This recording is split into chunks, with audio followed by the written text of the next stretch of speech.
Two kinds of relationships that are found during college: finding the love of your life and finding your best friends for life. I can probably say that one of those things is true, and no, I don't plan on having a wedding anytime soon.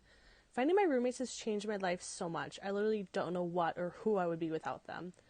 Three words that would best describe my roommates are weird, sometimes psychopathic, and nerds, all said in the most loving way possible. Now I've probably got you hanging on the edge of your seat wondering who these people are and maybe if you should be calling the police. Well, just hold the phone and let me explain. Unlike most roommates that are just friends that were brought together, mine are a little unique. Mine are sisters. Two to be exact. Well, three. The other one showed up a little bit later. Melanie is the oldest of the three, Morgan is the middle, and finally Madison, but she sometimes goes by Boo. Since we have become a giant family, we like to call ourselves the Apartment 6 fam. So the best way to introduce our little family is like this. I'm the mom who takes care of everyone and cooks everybody food. Melanie is the angsty teenager who pops in every once in a while. Morgan is the dad who just wants to get along with everyone and play video games all day. And Madison is the squatter that just shows up and eats our food. Our origin story is nothing of fairy tales, but it's still a good one. I found Melanie and Morgan through a UWSP Love Confessions Facebook post, asking if anybody would be interested in renting an apartment. Why it was posted there, I still don't know, but for some reason I still responded. We met at the food court on campus, and like the awkward humans that we were, talked about Game of Thrones theories, our favorite Lord of the Rings characters, and pretty much nerded out for an hour. We decided right then and there that we all had to live with each other.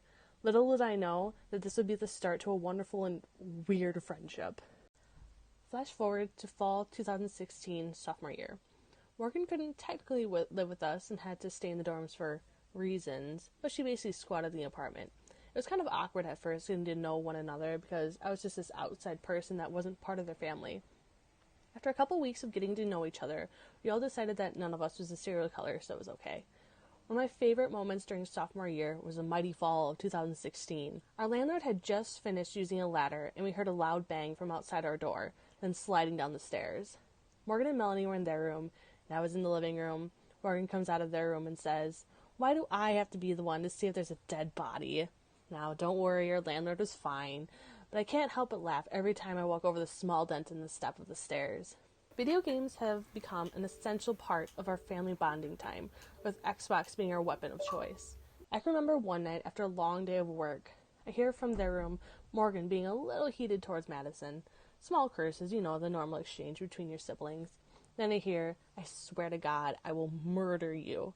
Slight pause, then, "I will rip out your intestines and strangle you with them." Well, it was at this point that I think, well, maybe I should check in and see what's going on. Maybe make sure I don't have to clean up a mess. When I walked into the room, I see Morgan with her headset on, Xbox controller in hand, and her Elder Scrolls character running around with a flaming sword and fighting a small lizard person. With great relief, I see Madison on her bed dying of laughter and not of strangulation.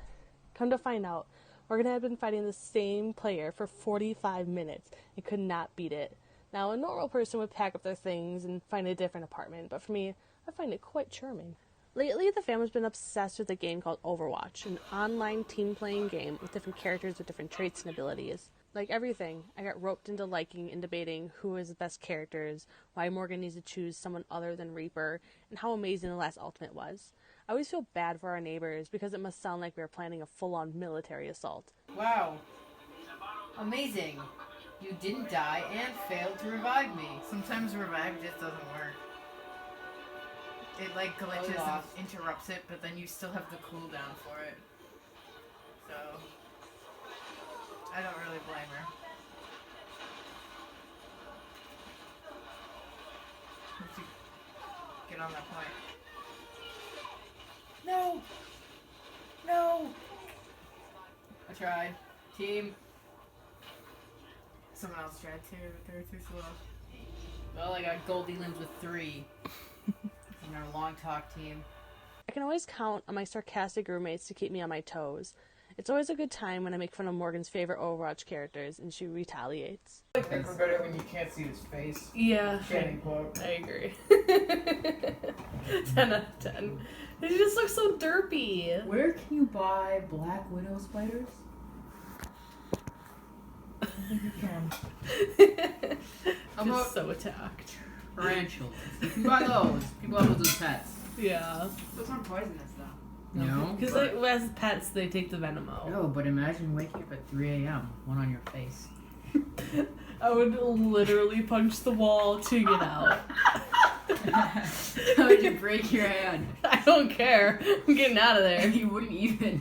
You punch the wall, you break your hand, and you'd still be stuck in the room with the tarantula. Wait, did you remember the window? Yeah. Throw There you go. yourself out of it. Jump out the window. GG, guys. I'm out of here. Burn down the whole building.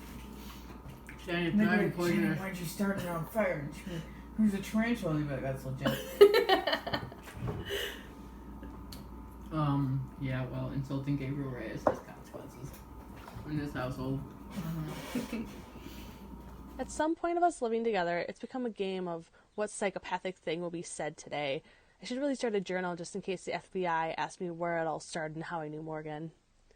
It's always a great time for me when I get wrapped up in the sisters' disagreements, whether it be a small philosophical question, picking who is the hotter of the Twilight vampires, Jasper or Carlisle, or deciding whose turn it is to do the dishes. But through it all, I know I can count on these girls to cheer me up when I feel like I've been hit by a bus. I can unlock our squeaky front door, trip over a pile of shoes, and see the light shining through the door next to my room and feel like I'm home. Being able to share my college experience with these three amazing women has made my college career so much brighter. I miss them when they're gone for breaks or even when they're gone from work. It's kind of odd for me to miss someone that much. Being able to joke around, laugh, cry, and sometimes get annoyed with my family makes me glad that I responded to that Facebook post. I love you, Apartment 6 fam, and GG.